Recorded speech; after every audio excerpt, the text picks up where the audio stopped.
대한민국 소비자들, 국민들을 분통 터지게 만들었던 가습기 살균제 사망 사건. 이번 사건을 계기로 우리나라에서도 징벌적 손해배상 제도를 도입해야 한다 하는 목소리가 높아지고 있는데요. 징벌적 손해배상 제도란 가해자 또는 가해 기업의 죄질이 악의적이고 반사회적이라고 판단이 될 때 부과되는 처벌적 배상 제도를 말합니다. 실제 배상액보다 훨씬 많은 그 벌금을 부과하는 제도인데요. 다시 말해서 책임을 물어야 하는 쪽의 불법 행위가 중대할 경우에 실제로 입증이 된 손해액보다 훨씬 많은 금액을 배상해야 하는 것을 뜻합니다.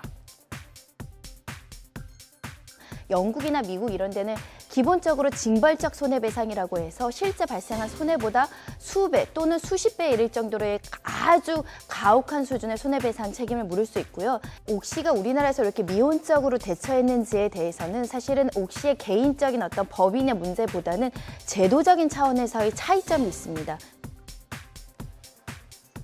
징벌적 손해배상 제도 도입이 될 경우에 제2의 옥시 사태를 막기 위한 아주 강력한 제재 수단이 될 것으로 예상이 되고 있는데요. 다른 나라에서는 이미 실행 중에 있습니다. 어떤 사례들이 있는지 한번 보겠습니다.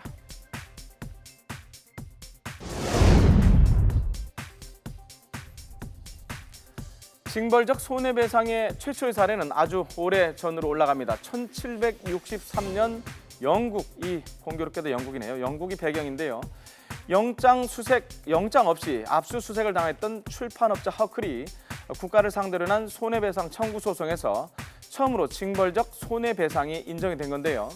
당시에 영국 법원이 판결문에서 징벌적 배상이라는 표현을 쓴 이후에 지금의 법안 이름, 그러니까 징벌적 배상이 됐다고 합니다.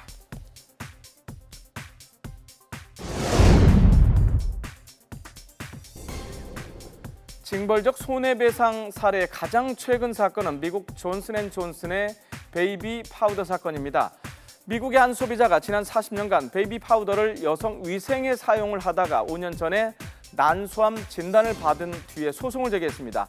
이에 대해서 미국의 법원은 베이비 파우더와 난소암의 관련성이 인정이 된다면서 존슨앤존슨 회사 측에 우리 돈으로 약 630억 원을 배상할 것을 판결했습니다. 징벌적 배상 판결이 적용된 아주 천문학적인 금액이었는데요. 배상액을 좀 구체적으로 살펴보도록 하겠습니다. 총 630억 가운데 60억 원은 피해 보상에 해당을 하고요. 나머지 570억 원은 징벌적인 손해배상 액수에 해당을 합니다. 존슨앤존슨가 활석 가루의 문제점을 알고 있으면서도 파우더의 성분을 바꾸거나 위험을 경고하지 않았다는 이유 때문에 이렇게 판결이 났는데요. I think the case was really about Johnson & Johnson's decision to put profit over the health and safety of women to whom they target marketed their products.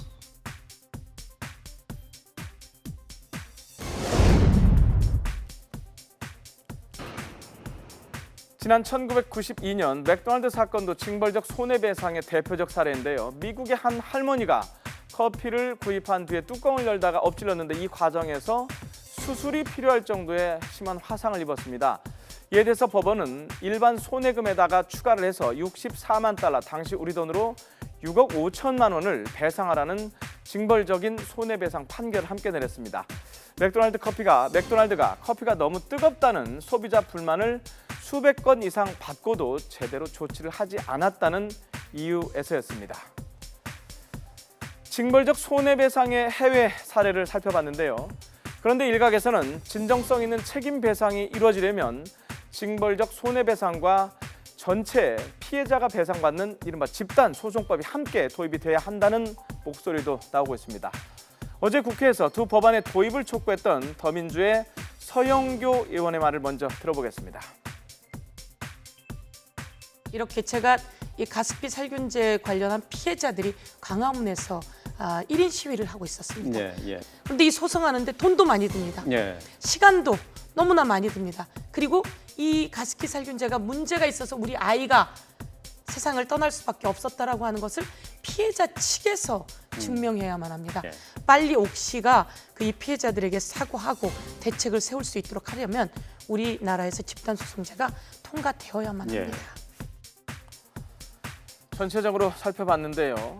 반대로 징벌적 손해배상 제도를 반대하는 입장들도 있습니다. 상황에 따라서는 이 법안이 과잉처벌 또는 이중 처벌의 문제가 제기될 가능성이 있기 때문인데요. 소비자들의 눈을 가린 가해업체에게 호된 벌을 내릴 것이냐, 지금 법으로 충분하다고 결론을 낼 것이냐, 이제 공은 국회로 넘어간 것 같습니다.